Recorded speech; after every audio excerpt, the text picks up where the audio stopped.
Right, let's go to Africa now, and news coming through that the United Arab Emirates will lift a visa ban placed on Nigerian travellers almost a year ago, following an agreement with the new incumbent president, Bola Tinubu, who's in fact on a visit to the Middle Eastern nation as we speak and has therefore been brokering said deals. Who's this going to benefit? Let's find out now from the airline executive and consultant with nearly 2 decades of experience in African aviation. Joining us live from Africa, Sean Mendes. Sean, good morning to you, and thank you very much indeed for your time this morning. Good morning. Thanks for having me. Interesting that we want to focus a little bit more now on this thawing of relationship between the UAE and Nigeria. Was this inevitable? Yes, I think the relationship, especially on the aviation front, had deteriorated to an unsustainable point. This is a very large, relationship. There's a large market there over here. And the previous Minister of Aviation in Nigeria and Emirates had a history of antagonism. So with the new administration coming in, a new president, a new Minister of Aviation, it was a matter of time until the two sides were able to get together and go back to what really should be a business relationship rather than, fighting over essentially personal spats. Sure. Before we go any further, let's just take a little step back, if we can, for the benefit of our listeners and viewers, and explain why this spat came about as well. I mean, trying to read between the lines, I'm sure you know a little bit more. Did it all come down to the unpaying of bills? I think there were two main issues which triggered this spat. The first one, of course, was the fact that Emirates has a very large amount of money trapped in Nigeria in local currency, which the Central Bank of Nigeria, because of currency shortages of hard currency, have been unable to allow them to repatriate. Now, this is in the range of it was in the range of $100 million, plus it's now around $80 million. And, Emirates basically felt it was unsustainable for them to continue operations there while they were unable to get their money for it.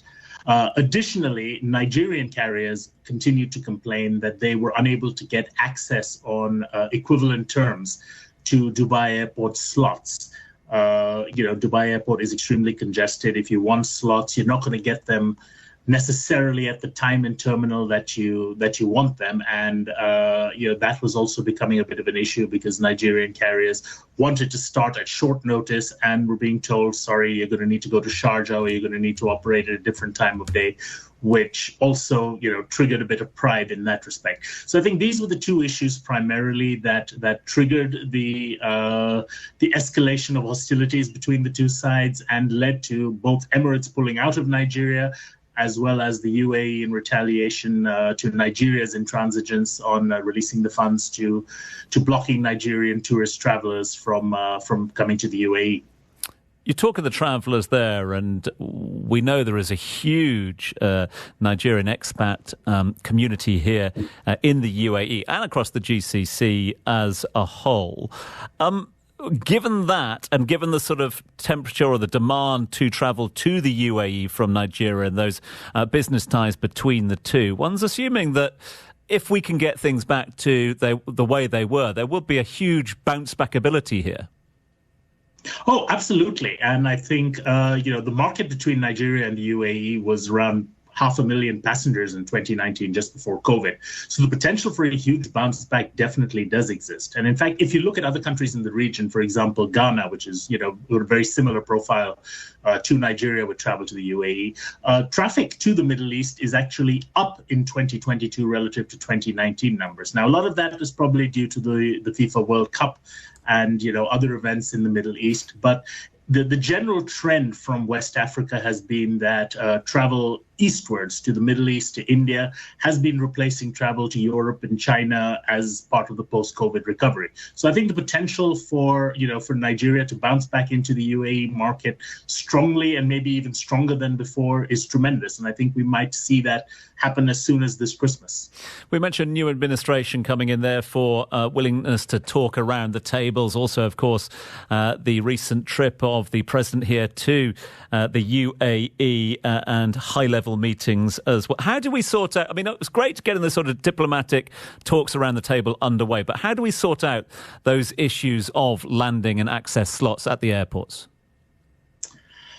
That's a very good question. And I think, there's no easy solution. Dubai Airport continues to be in high demand. And until we're seeing more progress on growth at DWC, better slot availability perhaps at Sharjah for some airlines, this is going to be an issue not just with Nigerian carriers, but with any carrier.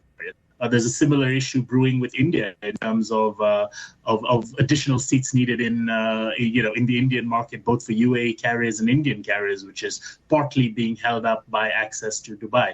So, much like London Heathrow, much like Amsterdam Schiphol, these highly congested and popular airports will continue to have access issues. And unfortunately, those access issues sometimes spill into the wider political forums.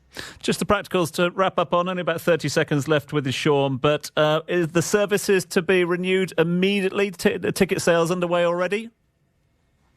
Nothing has been announced actually quite yet. We're all sitting on tenterhooks hoping to see something from Emirates, but I expect probably by the end of the week we'll see some sort of return announced with about 3 to 5 weekly frequencies to Lagos initially, probably followed by Abuja after that. Sean, bless you. Thanks so much indeed for your time this morning. Sean Mendes is the airline executive and consultant, nearly 2 decades of experience, specifically in African aviation. He joined us live on Microsoft Teams from Africa.